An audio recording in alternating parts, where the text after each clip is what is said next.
O Senhor esteja convosco. Ele está no meio de nós. Proclamação do Evangelho de Jesus Cristo segundo Marcos.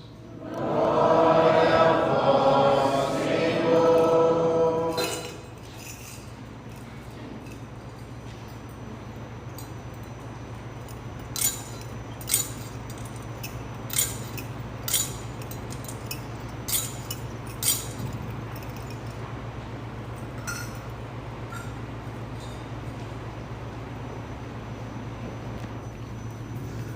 Naquele dia, ao cair da tarde, Jesus disse aos seus discípulos: Vamos para outra margem.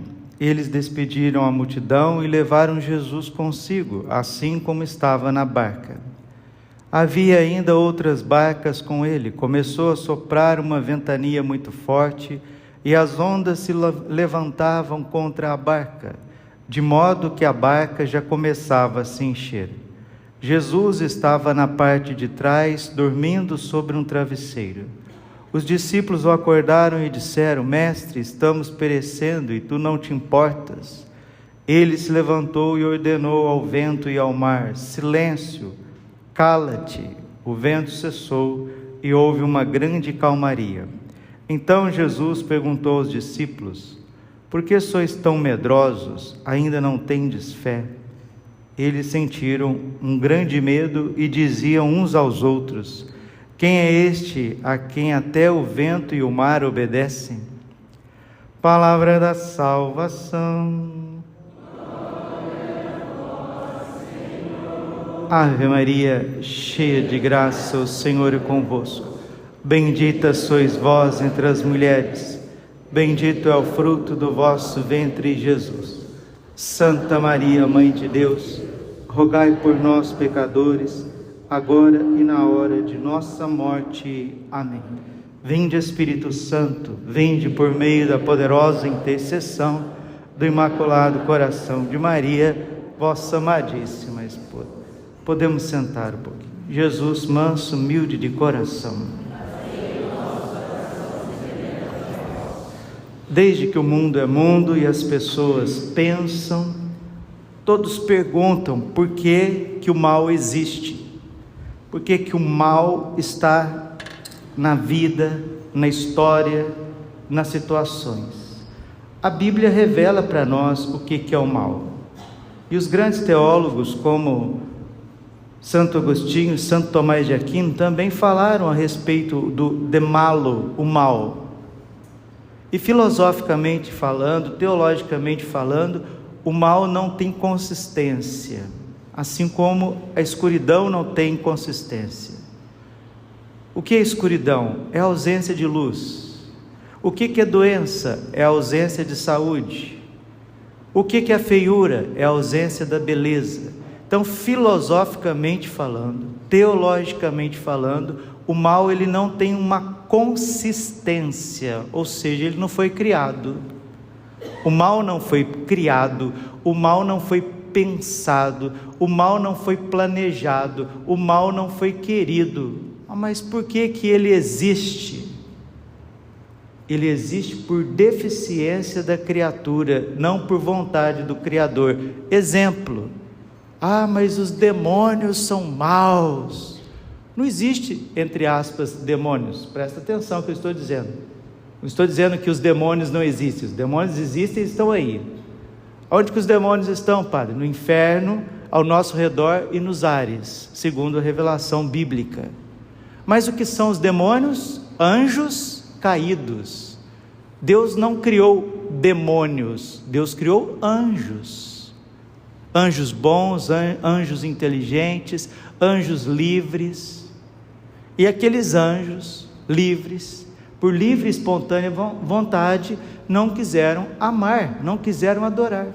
É igual a gente. Se você quiser entender o mundo angélico, você olha para você. Deus nos deu 10 mandamentos, nós sabemos que devemos fazer, o que não podemos fazer. E da onde que sai o mal? Do seu coração e do meu, da sua liberdade e da minha. Então não adianta a gente dizer que o mal está ali ou acolá. O mal está dentro de nós. E para destruir esse mal dentro de nós, Deus se fez frágil, Deus se fez uma criança, Deus se deixou ferir na cruz. O remédio contra a liberdade, a libertinagem usada de forma errada contra nós mesmos, é a cruz de nosso Senhor Jesus Cristo. E no Evangelho de hoje, na liturgia de hoje, Deus está falando que Ele colocou um limite ao mal. É o que nós ouvimos no livro de Jó.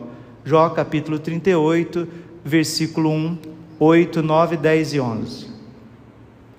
O Senhor respondeu a Jó, do meio da tempestade, e disse: Padre, que tempestade que é essa? Tempestade na Bíblia é a figura do mal do século.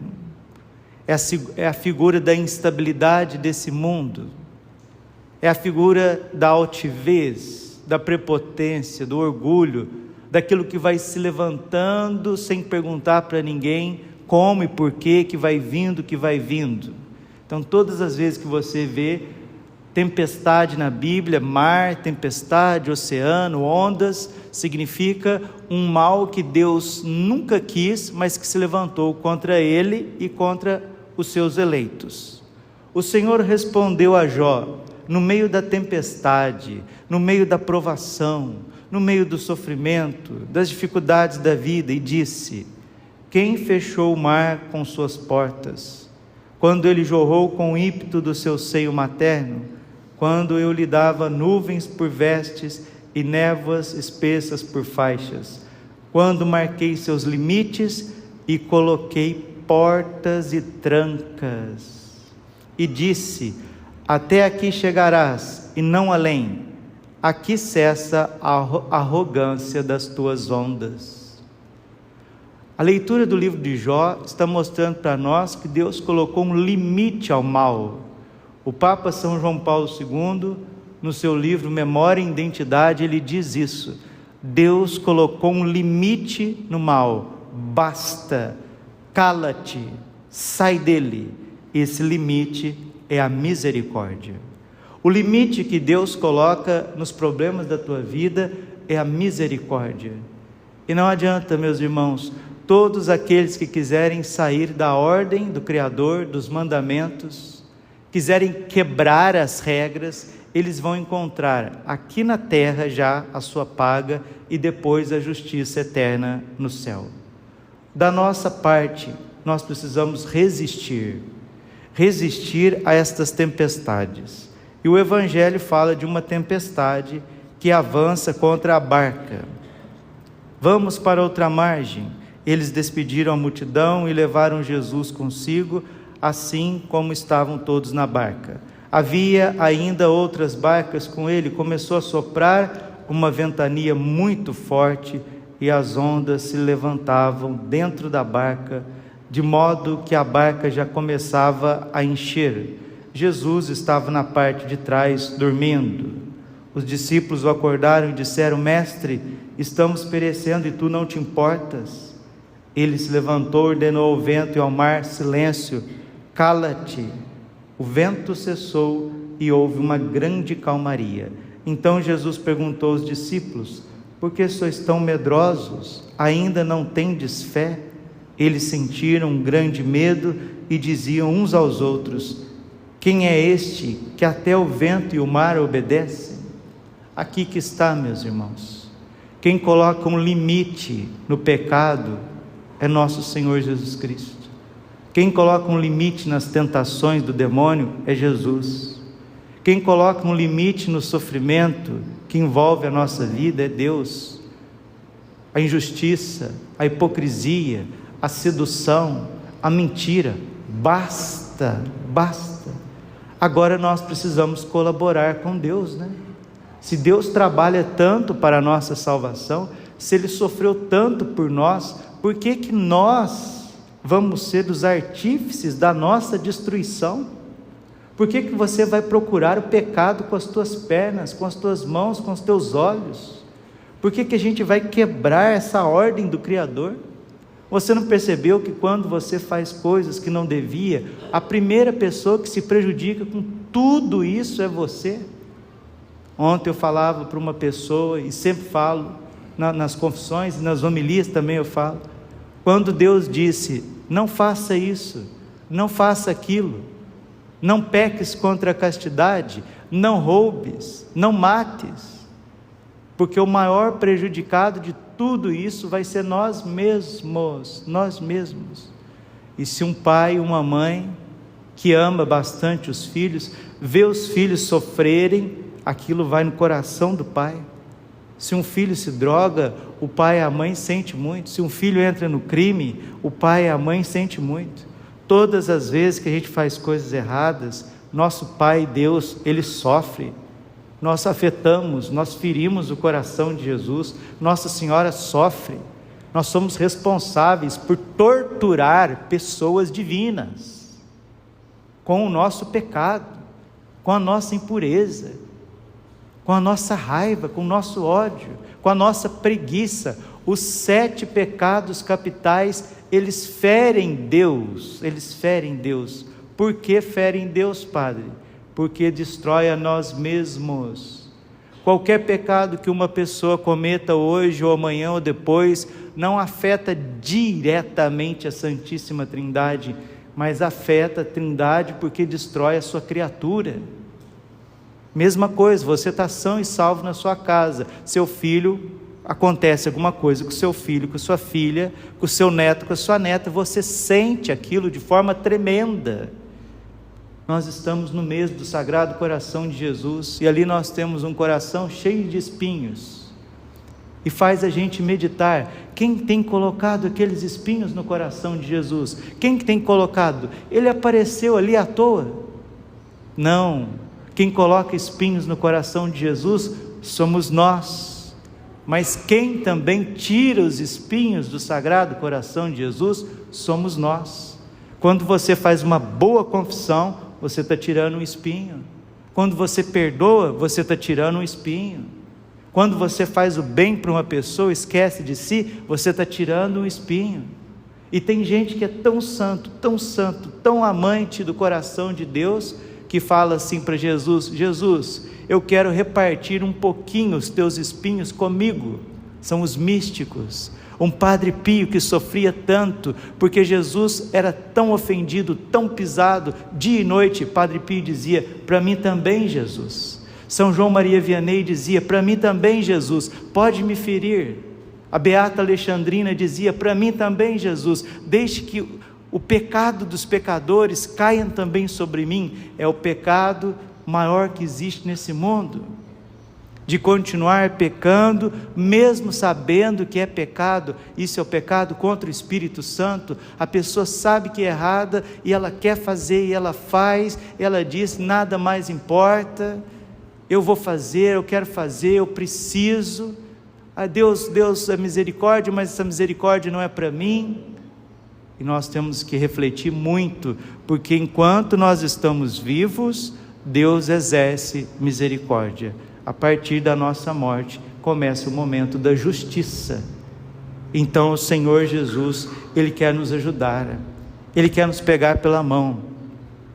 Ele se levantou, Jesus se levantou, e ordenou ao vento e ao mar: silêncio, cala-te. É o que o Senhor vai fazer nesses tempos. Com tantos abusos políticos, com tantos abusos de poder, tanto da parte secular quanto da parte religiosa, quanta confusão, quanta inversão de valores, quanta mentira, quantas leis que vão contra o ser humano, contra a vida, contra os inocentes, quanto roubo, quanta negligência, quanta gente hipócrita, quanta mentira. Jesus se levantará nesse século, não é no outro, não é no século 22, não, é no século 21, Jesus se levantará como Ele se levantou desta barca, e esta barca é a Igreja Católica, e Ele vai dizer para todos nós, para Pedro, para Tiago, João, André, os apóstolos, as outras barcas que estavam ao redor, os demônios, os anjos, o céu e a terra: silêncio, cala-te, para com essa folia. Deus faz isso, Padre? Já fez algumas vezes. Sodoma e Gomorra, a Arca de Noé, fez isso quando Jerusalém foi destruída, fez isso várias vezes na história. Quando o ser humano, como diz a minha avó, passa de pato a ganso, Deus se levanta e diz: basta, cala-te, silêncio, sai dele. O vento cessou e houve uma grande calmaria. Que calmaria é essa? É o reinado de Cristo, é o coração de Jesus que rege a sua vida e a minha, rege a sua igreja. E a igreja cheia do Espírito Santo, cheia de sabedoria, dentro do coração de Jesus, a igreja vai ajudando os povos a chegar no céu e educando reis, educando políticos, sábios, cientistas, artistas, homens e mulheres de boa vontade. Esta é a calmaria que Deus quer dar a nós, o triunfo do coração imaculado de sua mãe. E Jesus diz para nós, no meio das nossas tempestades, que não são pequenas, porque sois tão medrosos, ainda não tendes fé? Eles sentiram um grande medo e diziam uns aos outros: quem é este a quem até o vento e o mar obedecem?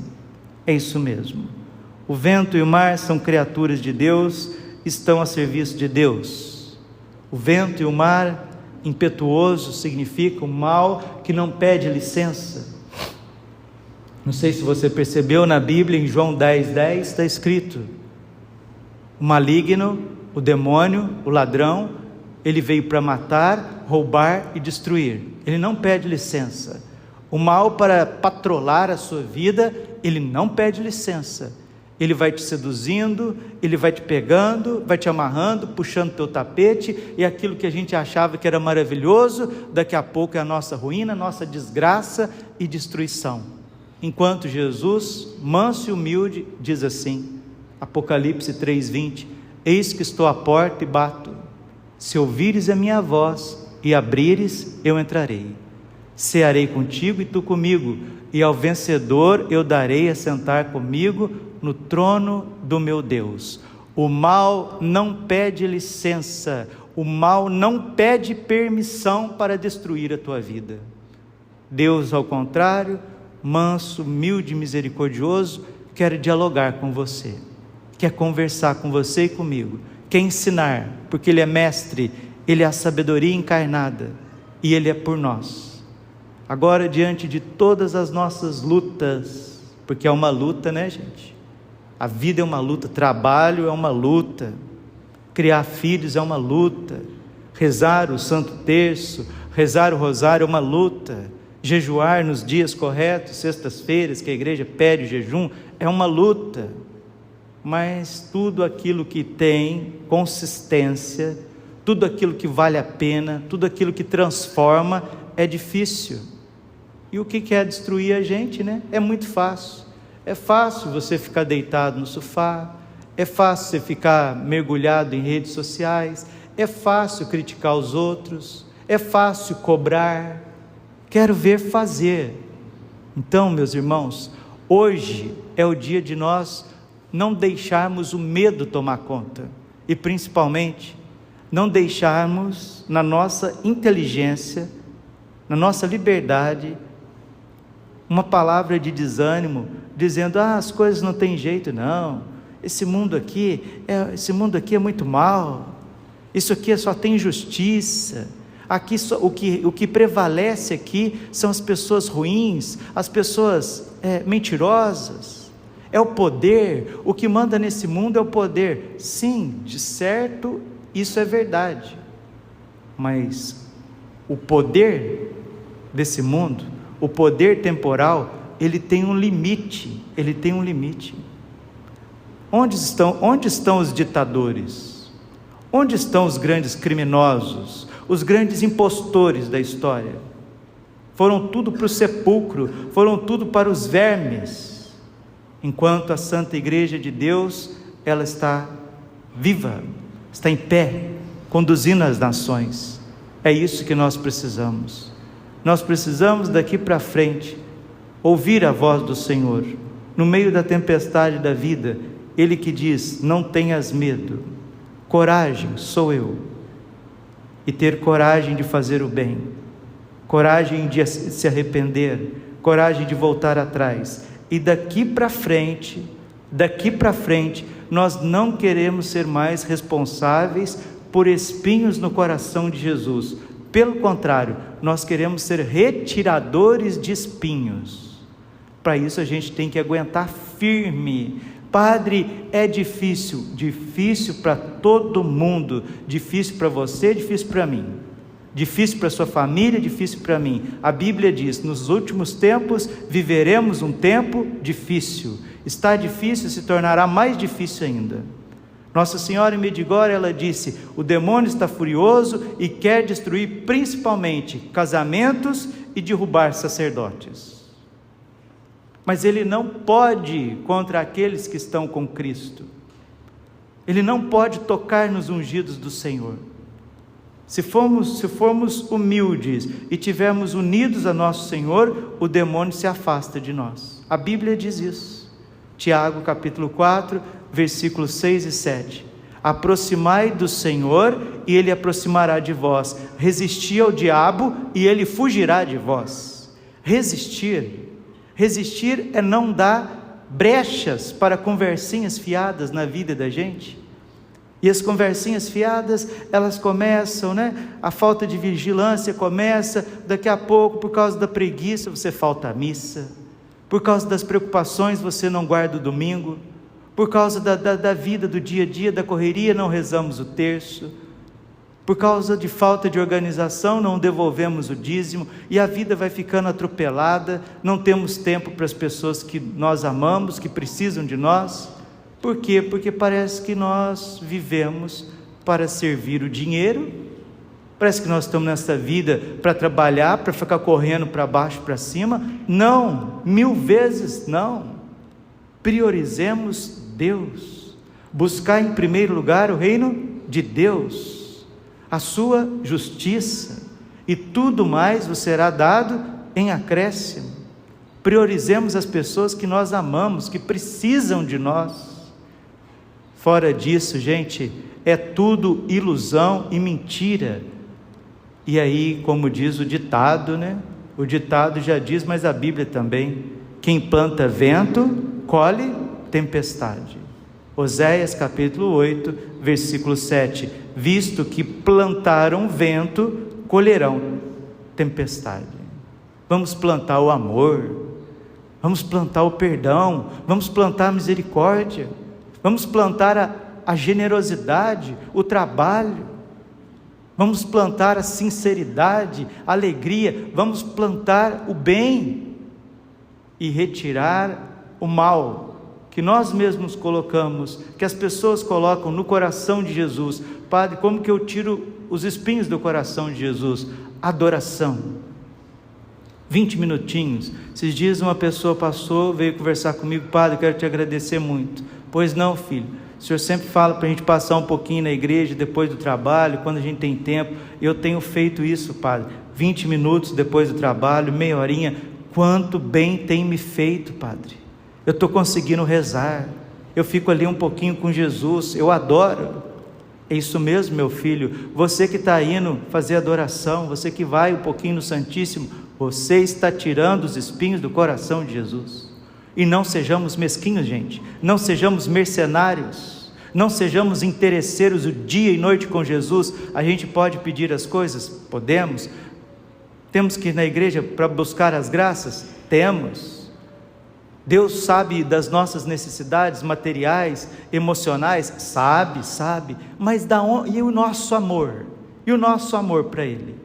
E a nossa entrega para Ele? E a nossa vida derramada para Ele? Ou a gente só vem Jesus, vem, eu quero mais, põe arroz, põe feijão, põe salada, põe ovo, põe carne, põe sorvete, põe cobertura, tem mais não, põe uva, põe maçã, põe água, Uai, que é isso? Quando que você vai dar para Jesus? Dar o seu tempo, dar a sua vida, dar a sua entrega? É só vem para mim, me dá, quero mais, me dá, eu quero. Que isso? Cala-te, espírito de egoísmo, mesquinhez, cala-te, sai dele. E Jesus ensinou para os apóstolos a generosidade, o amor, corações frívolos diante de Deus, distantes de Deus. Por isso que quando vem na igreja, muitas vezes frios, insensíveis com o sangue de Cristo, insensíveis com a dor do próximo, e mergulhados cada dia mais em preocupações e egoísmos. O Senhor quer dizer para todos nós, para mim e para você: cala-te, silêncio, para com esse espírito de mesquinhez, que esse mal, que essas ondas impetuosas do egoísmo, da tentação, da sedução, do fingimento, da dissimulação, da hipocrisia, saia da nossa vida, e saia já, e saia em nome de Jesus, pela cruz de nosso Senhor Jesus Cristo, pelo poder do seu preciosíssimo sangue, para que a gente possa servir a Deus em paz, paz da nossa consciência, paz do nosso coração, paz com as pessoas que nos amam, nossa família, e parar com esse orgulho, porque essas ondas, esse mar impetuoso, é o orgulho, essa altivez, é o orgulho humano que afoga a si mesmo e afoga os outros. Para com isso. E o orgulho aqui não é só no sentido exterior, não, é um orgulho também que fica interior, com a hipocrisia. Cessa de hipocrisia, cessa de fingimento, cessa com isso na tua vida, enquanto há tempo, porque depois serás desmascarado diante de Deus e dos homens, porque no juízo final, diz Santo Agostinho, toda hipocrisia, todo pecado, tudo que foi feito oculto, agora, até os pensamentos, serão manifestos diante de toda a humanidade, diante da corte do céu e da terra. A gente acha que é brincadeira? A gente acha que todo mundo pode fazer o que quiser? A gente acha que todo mundo faz o que tu queres, pois há de ser tudo da lei? Espere, a morte irá chegar, o juízo particular irá chegar, o juízo universal irá chegar, aí você vai ver, se o mal estava prevalecendo lá na tua casa, na igreja, na sociedade, você vai ver, quem que estava prevalecendo, dia e noite? Nosso Senhor Jesus Cristo. Parece que Ele está dormindo, né? Parece que Ele é indiferente às coisas que estão acontecendo conosco. Não. O Senhor te vê dia e noite, os teus pensamentos, o que você faz, o que você deixa de fazer, dia e noite. Então seja como os pequenos, que ouviram a voz do Senhor e disseram: Senhor, eis-me aqui, me ajuda, agora é o tempo. Agora é o tempo da misericórdia, agora é o tempo da salvação. Que cessa a hipocrisia na nossa vida, que cesse esse espírito de crítica, que cesse, que silencie diante de nós a vida dupla, duas caras. Por que Jesus amava tanto São Pedro, apesar das suas atrapalhadas? Porque São Pedro era um homem sincero, um homem de uma cara só, de um coração só. Seja assim também, que Nossa Senhora e São José nos ajude a ser uma coisa só, um homem só, uma mulher só, mesmo com as nossas fraquezas, mas sincero, como Deus ama as pessoas sinceras, pequenas, arrependidas. Essas pessoas vão ter paz, e a palavra está dizendo, o Evangelho está dizendo, depois que Jesus deu o seu ultimato, veio uma grande paz, uma grande calmaria, que vem essa paz para a tua vida, para cessar tanto orgulho, tanta altivez, tanta mentira, tanta conversinha fiada, que faz com que a barquinha da nossa vida queira afundar, e o que acontece na nossa vida pessoal, parece que acontece também na igreja e no mundo, tempos difíceis, de arrogância de todos os lados, de inversão de valores. Cala-te, que venha a nós, Senhor, o vosso reino, e que triunfe o coração imaculado de vossa mãe. Glória ao Pai, ao Filho e ao Espírito Santo, como era no princípio, agora e sempre, por todos os séculos dos séculos. Amém. Coração Imaculado de Maria, confiança, saúde e vitória.